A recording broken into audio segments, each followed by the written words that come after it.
Latest ആയിട്ട് PSC degree പ്രിലിംസിൻ്റെ notification പുറപ്പെടുവിച്ചിട്ടുണ്ട്. Degree പ്രിലിംസിനെ focus ചെയ്ത് പഠിച്ചു കഴിഞ്ഞാൽ 10th മെയിൻസിനും ഡിഗ്രി പ്രിലിംസിൻ്റെ സിലബസ് നോക്കിയാൽ അറിയാം ഏകദേശം സെയിം തന്നെയാണ്.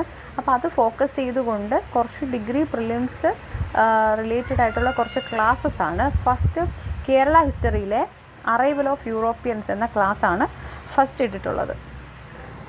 ഏഷ്യൻ രാജ്യങ്ങളിൽ നിന്നും യൂറോപ്യൻ രാജ്യങ്ങളിലേക്കുള്ള പ്രധാന പ്രവേശന കവാടമായിരുന്നു കോൺസ്റ്റാന്റിനോപ്പിൾ. വളരെ സിമ്പിൾ ക്വസ്റ്റ്യൻ ആണ്. ഏഷ്യൻ രാജ്യങ്ങളിൽ നിന്നും യൂറോപ്യൻ രാജ്യങ്ങളിലേക്കുള്ള പ്രധാന പ്രവേശന കവാടമായിരുന്നു കോൺസ്റ്റാന്റിനോപ്പിൾ. ഓക്കെ. AD 1453 തുർക്കികൾ കോൺസ്റ്റാന്റിനോപ്പിൾ കീഴടക്കി. AD 1453 തുർക്കികൾ കോൺസ്റ്റാന്റിനോപ്പിൾ കീഴടക്കി. അപ്പോൾ അതുകൊണ്ട് തന്നെ യൂറോപ്പും ഏഷ്യയും തമ്മിലുള്ള കച്ചവട ബന്ധത്തെ ഇത് തടസ്സപ്പെടുത്തി. ഈ പശ്ചാത്തലത്തിൽ യൂറോപ്യന്മാർക്ക് കടൽ മാർഗം ഇന്ത്യയിലേക്കുള്ള ഒരു വാണിജ്യ മാർഗം കണ്ടെത്തുക ആവശ്യമായി വന്നു. ഓക്കെ. അപ്പോൾ എന്താണ് പറഞ്ഞത്? ഏഷ്യൻ രാജ്യങ്ങളിൽ നിന്നും യൂറോപ്യൻ രാജ്യങ്ങളിലേക്കുള്ള പ്രധാന പ്രവേശന കവാടമായിരുന്നു കോൺസ്റ്റാന്റിനോപ്പിൾ. AD 1453 തുർക്കികൾ കോൺസ്റ്റാന്റിനോപ്പിൾ അങ്ങ് കീഴടക്കി. ഇത് കാരണം യൂറോപ്പും ഏഷ്യയും തമ്മിലുള്ള കച്ചവട ബന്ധത്തെ തടസ്സപ്പെടുത്തി. അപ്പോൾ പുതുതായിട്ടൊരു മാർഗം കണ്ടെത്തിയേ പറ്റൂ. അതിൻ്റെ ഫലമായിട്ടാണ് കേപ്പ് ഓഫ് ഗുഡ് ഹോപ്പ് ശുഭപ്രതീക്ഷ മുനമ്പ് എന്ന പുതിയ പാത പോർച്ചുഗീസുകാരനായ ബർത്തലോമിയ ഡയസ് കണ്ടെത്തുന്നത്. വളരെ ഇമ്പോർട്ടൻ്റ് ആണ്. ബർത്തലോമിയ ഡയസ് ആണ് കേപ്പ് ഓഫ് ഗുഡ് ഹോപ്പ് എന്ന പുതിയ പാത കണ്ടെത്തുന്നത്. യൂറോപ്യന്മാരുടെ ആഗമനത്തോടെയാണ് ഇന്ത്യയിൽ ആധുനിക ചരിത്രം ആരംഭിക്കുന്നത്.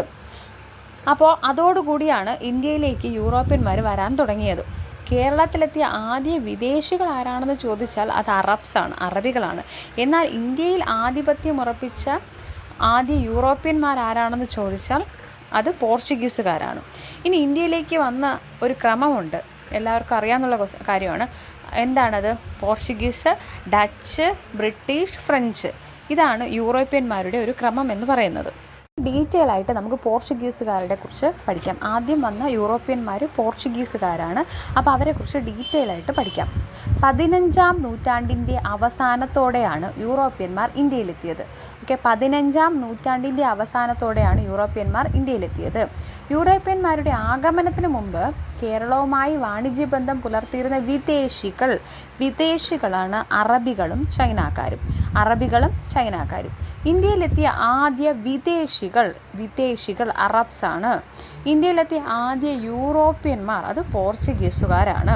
യൂറോപ്യന്മാരുടെ വരവിൻ്റെ പ്രധാന ലക്ഷ്യം എന്തായിരുന്നു? വ്യാപാര ആവശ്യങ്ങളായിരുന്നു. ഇന്ത്യയിലെത്തിയ യൂറോപ്യന്മാരുടെ ക്രമം നേരത്തെ പറഞ്ഞതാണ്.